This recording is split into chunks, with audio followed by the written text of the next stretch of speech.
it's Jessica here from Fox's Blog Knits. Welcome back, or welcome to my channel if you're new here. Thank you for joining me today from Mangawhai in New Zealand. So today I'll be sharing with you 11 of my favourite knitting hacks that I have accumulated over the last few years. And you know, I could have done 10, but 11 I think is better. And some of these you might already be savvy with, but maybe you'll find a new gem that you hadn't thought of before and it will rock your knitting world. So as always, I include show notes and links within the description below, so make sure that you check those out at the end of this video. And if you haven't already, I would love it if you could subscribe to my channel, and if you enjoy this episode, please give it a like and check out my Knitting Know-How playlist for more content just like this. So my top 10 hacks. Hack 1. Are they hacks? Well, tips, whatever. So a keep cup makes an amazing yarn holder, and it's not just for your takeaway coffee, but a reusable coffee cup makes an excellent and pretty yarn holder. You just pop your ball inside, thread the yarn through the lid, and voila, you have a portable, tidy way to stop your yarn from rolling all over the place and stop it from gathering up all kinds of grossness that's going to be knit into your garment. And bonus hack, if your ball of yarn is a little bit bigger, what about using an old teapot? Thread your yarn through the spout or under the lid for a super cute yarn dispenser.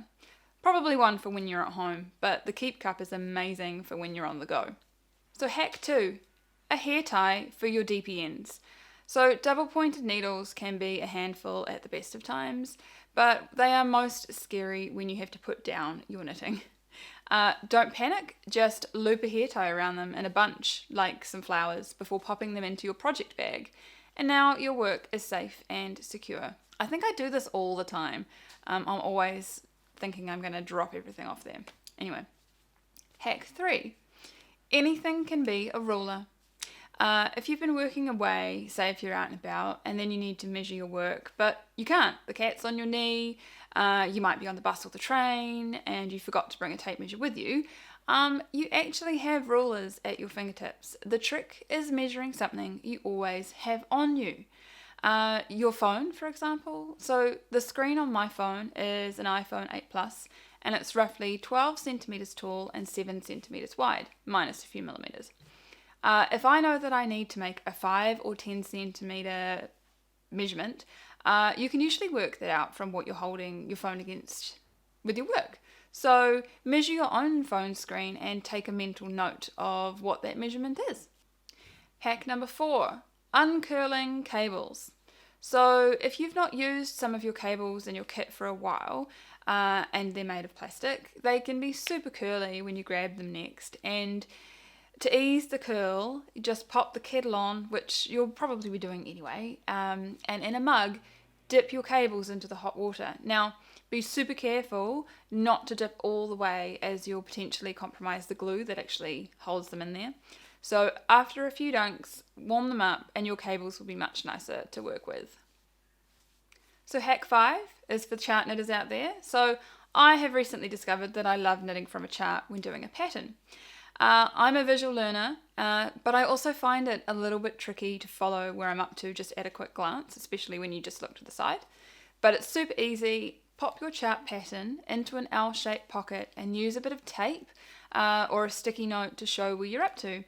I like to have mine on the line above what I'm working on rather than below, and that way I can see what I've done before I get to it in my work and use that as a guide if I forget where I'm up to, especially if the phone rings or something. And bonus tip, you can also use that post-it note for reminders or notes for things like stitch adjustments that you need as you're moving along.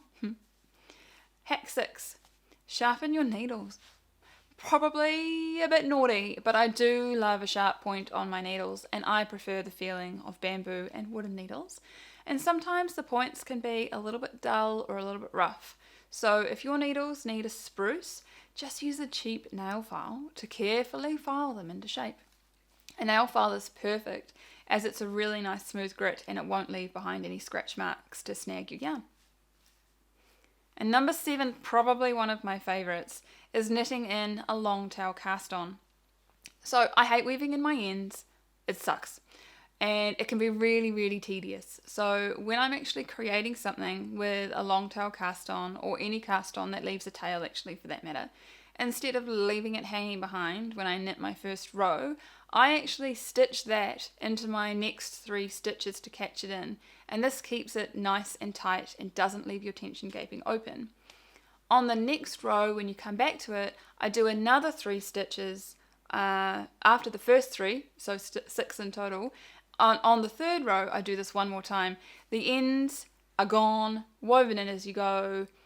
I hate it. I hate it, I hate it, I hate it. And this way, I don't have to do it. It's amazing. So number 8, highlight before you start.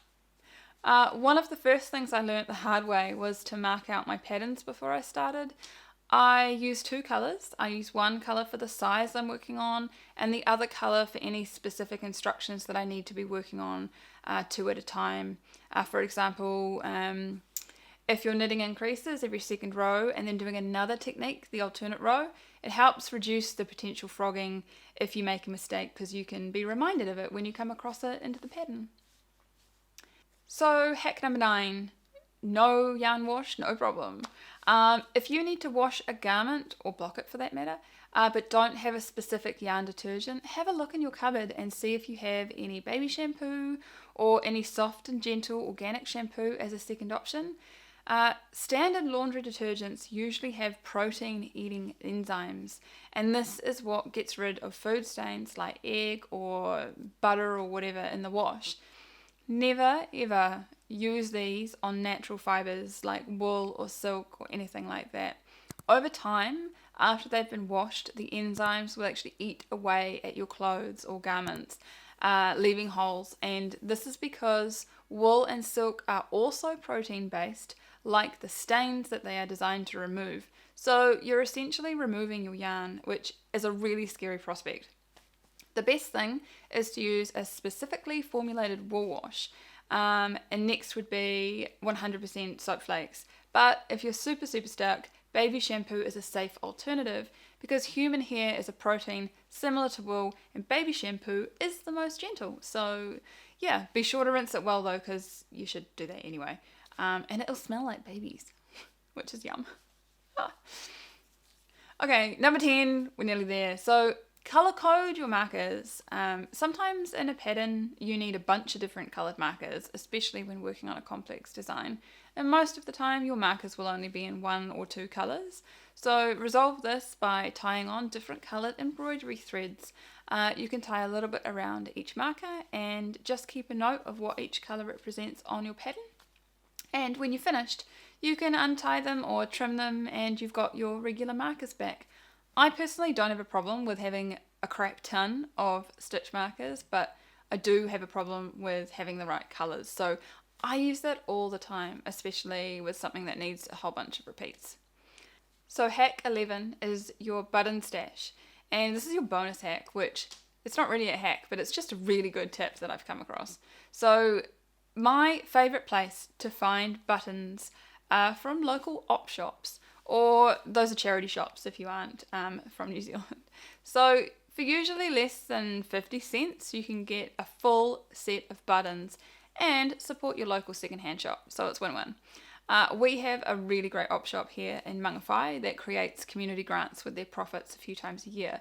So I always love to support them, and our local St. John charity shop as well. So I try and share it amongst the two. So yeah, I've rinsed both of them of all of their buttons. So if you come to Mangawhai and you're looking for buttons, I'm really sorry. When you bring them home, give them a wash in some warm soapy water and let them dry in the sun. They can often be quite dusty and grubby. So there you go. Those are my top 11 knitting hacks. And if you're hungry for more, check out my top 9 tips for new knitters video over in my knitting know-how playlist.